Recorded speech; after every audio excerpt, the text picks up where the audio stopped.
أعوذ بالله من الشيطان الرجيم. بسم الله الرحمن الرحيم.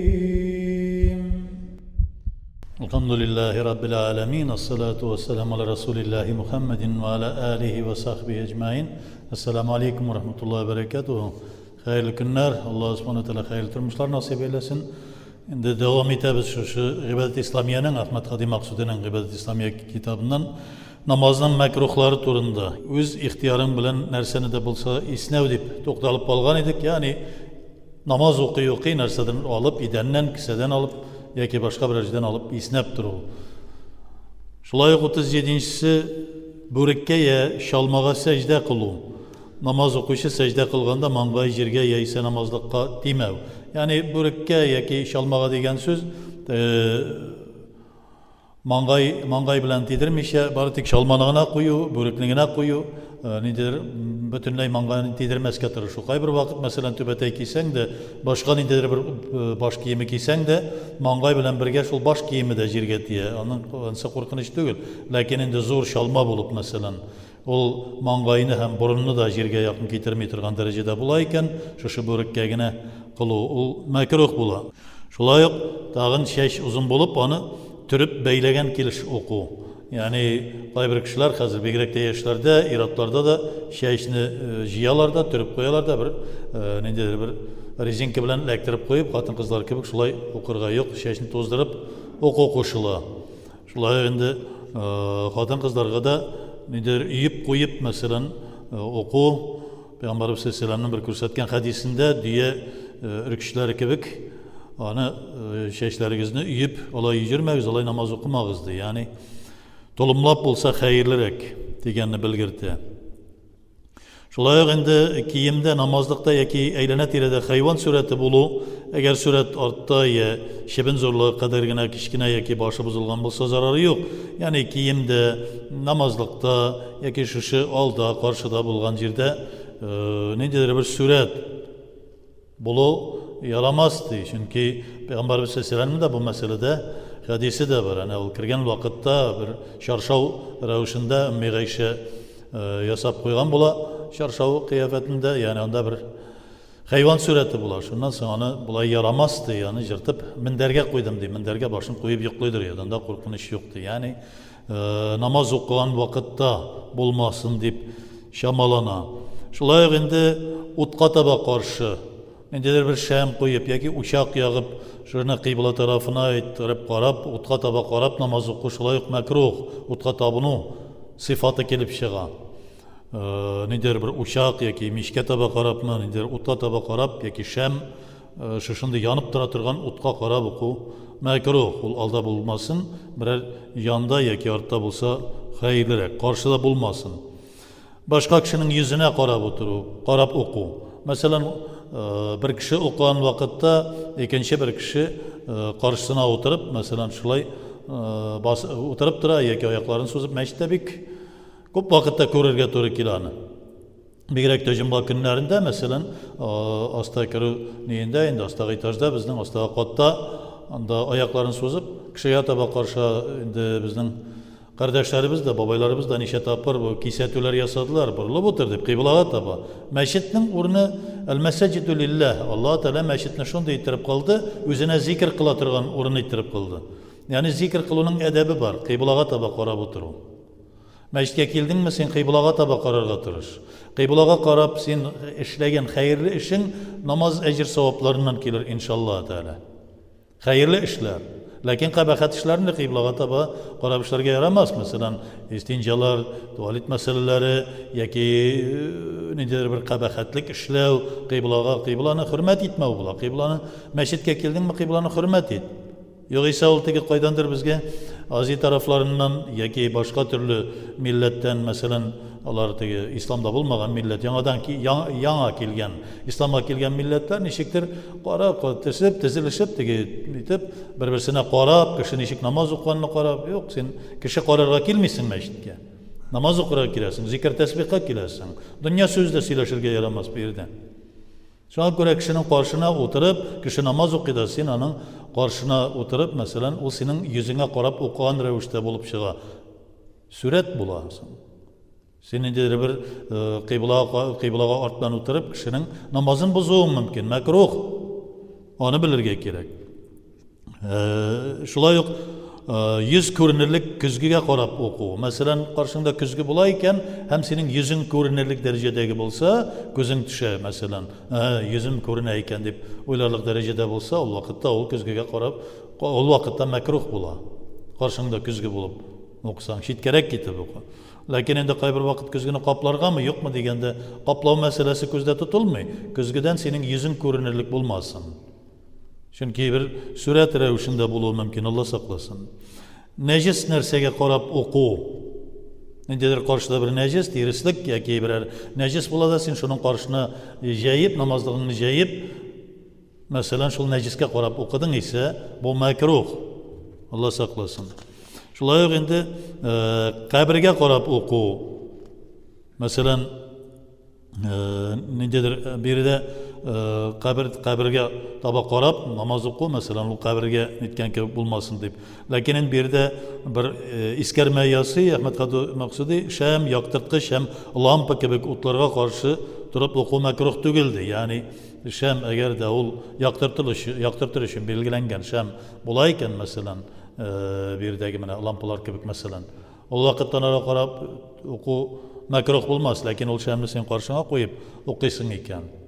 Ул каршыңда учак булды исә, яки янып тора торган шундый ут булды исә, башкача, ләкин яктыртылыр өчен куелган лампа формасындагы керосин лампалары, мәсәлән, аларга мәкрух түгел андый вакытта. Шулай ук инде алда урын була торып фарыз намазны арттагы сафта уку мәкрух. Мәсәлән, кабат-кабат әйтәбез, фарыз намазларында беренче сафны тутырыгыз дибез. Беренче сафтан намазның дөрестлеге, кабулияте тора. Саф. Инналлаха юхиббу ан юқатилу фи сабилиллахи саффан. Алла Тәала юлында саф тип-тигез булып, сезнең Алла Тәаләгә гыйбадат кылуыгыз, көрәшүегез, тырышуыгыз Алла Тәала каршында бик сөйекле ди. Коръәннең аяты бар, Саф сүрәсендә килә. Шуңа күрә бу мәсьәләдә тигез булсын. Һәм инде бигрәк тә беренче сафны тутырып бетерергә тырышыгыз ди. Әнә алдагы сафта күрәсең, бош урын бар. Син шуны күрә торып, арттагы сафта аны бармы барып басмадың, шунда мөмкинлек була торып, ул вакытта синең укыган намазың мәкрух булыр. Алла сакласын. Шулай ук инде намазны күзләрне йомган килеш уку. Кайбер кеше тагын да теге куәтлерәк булсын, тәэсирлерәк булсын дип, намазны укыганда яки сүрәләрне ныгырак истә тотыйм дип, күзне йомып укый. Күзне йомып уку бездә мәкрух Ханафи мәзһәбендә. Күз ачык булырга тиеш.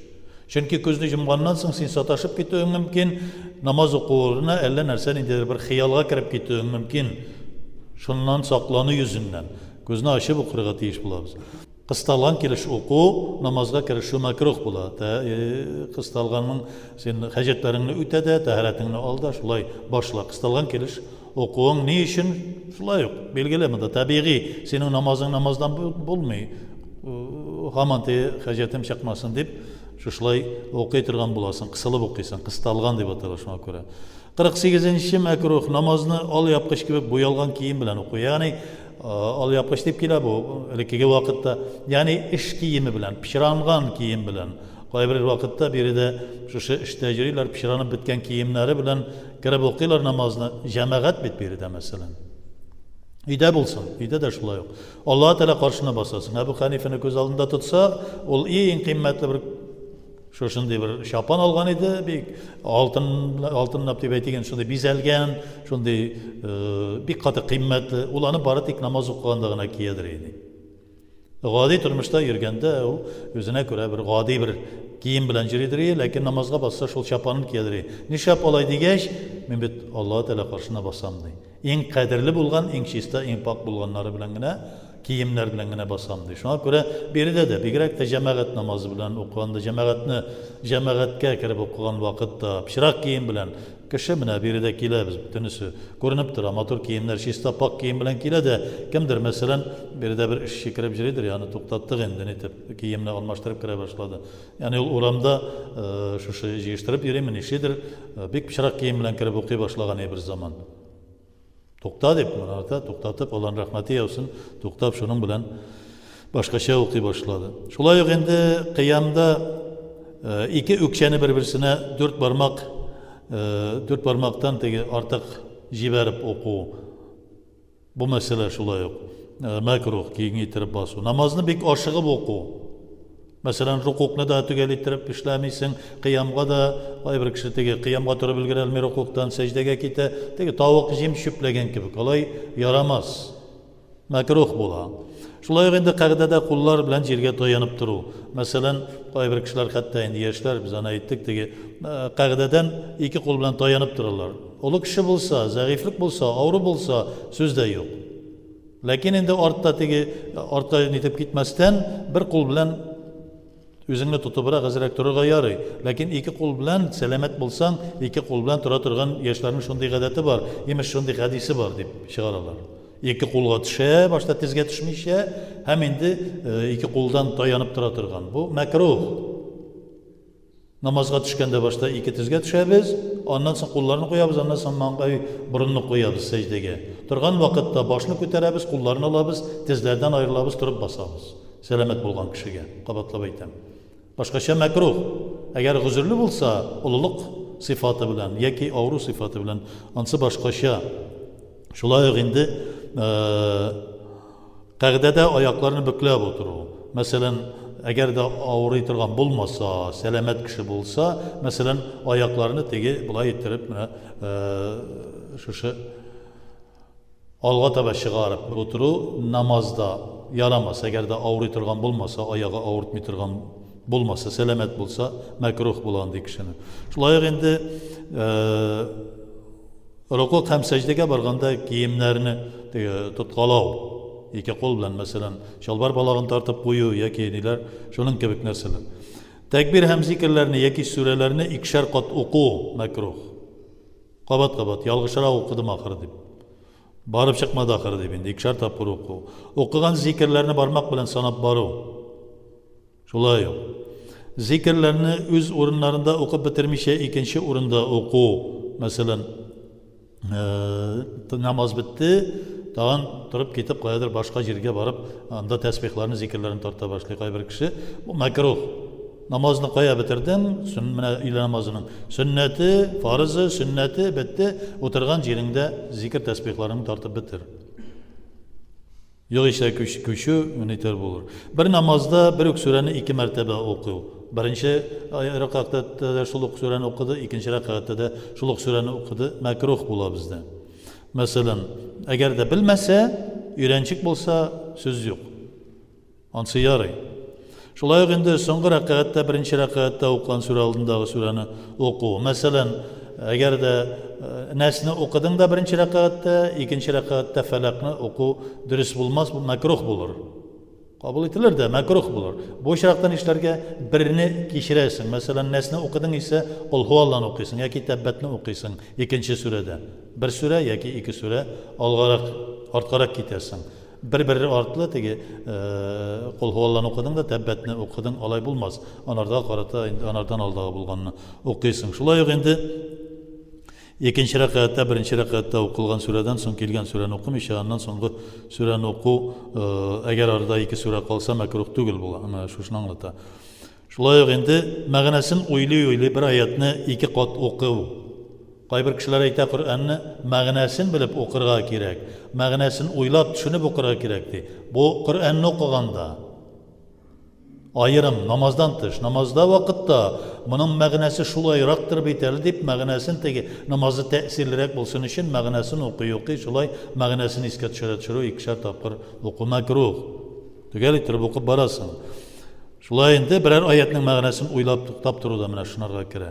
Şulay indi dünya işlerin iskat şırıp yılmayı makruh.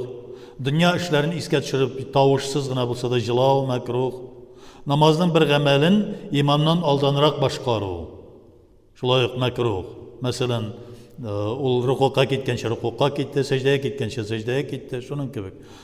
İmamның yoşulardan yuqarıraq, tübəndirək orunda oku, şulay makruh.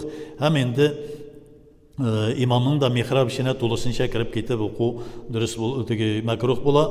Şulay indi İmamның namazını xalq arıb bitib, zarıqıb bitirlik derecedeki uzaq itirib okuğu, hem indi tağın bilen xatının yeneşe bir safta basıp okuğu da şondilerde makruh bula. Şulay uq işara bilan biror so'zga javob beruv yoki bosh bilan narsadir amlab ko'rsatuv ki men namoz o'qiyman deb qishqirib tomoq qirib qo'yuv o'zingni namoz o'qiganini bildiriga tilav bir topqir yoki ikki topqir barmoqni shortlatib qo'yuv narsadir bildirtirga tirishib bular butunisida shulay makruh bo'lib turadi.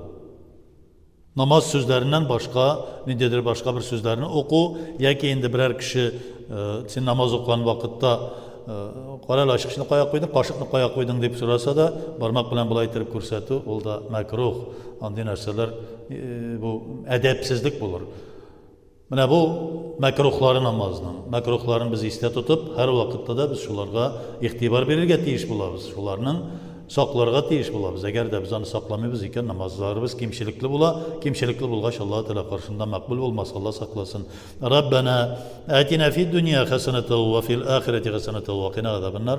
Allohu akbar.